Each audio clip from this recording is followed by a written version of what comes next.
9, 8, 7, 6, 5, 4, 3, 2, 1, 0. Ignition, liftoff. Semper Fi, aim high. Go Falcon, go Dragon. The United States opened a new era of human space travel on Saturday as a private company for the first time launched astronauts into orbit, nearly a decade after the government retired the storied Space Shuttle program in the aftermath of national tragedy.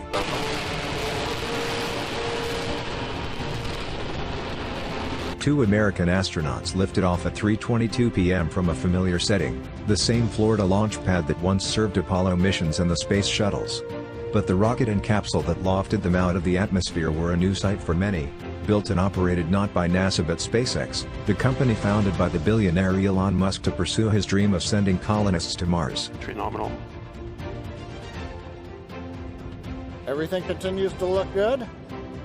We're approaching the period of maximum dynamic. Crowds of spectators including President Trump and Vice President Mike Pence watched and cheered as the countdown ticked to zero, and the engines of a Falcon 9 rocket roared to life.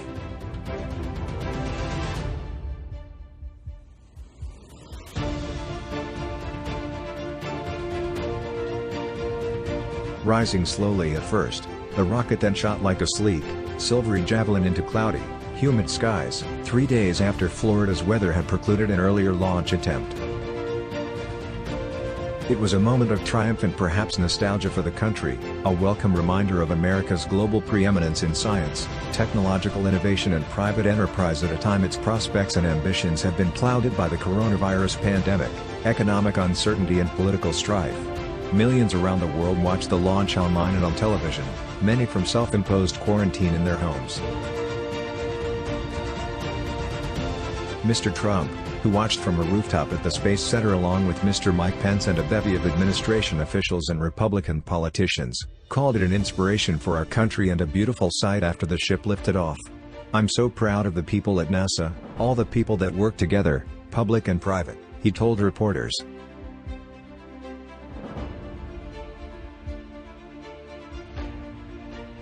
The Falcon 9 carried a Crew Dragon capsule, which was scheduled to rendezvous with the International Space Station on Sunday morning of May 30, 2020.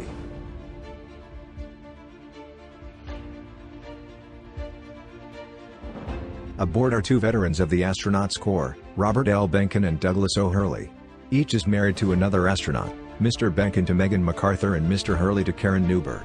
NASA selected the two men along with a group of their colleagues to be the first customers of space capsules built by private companies.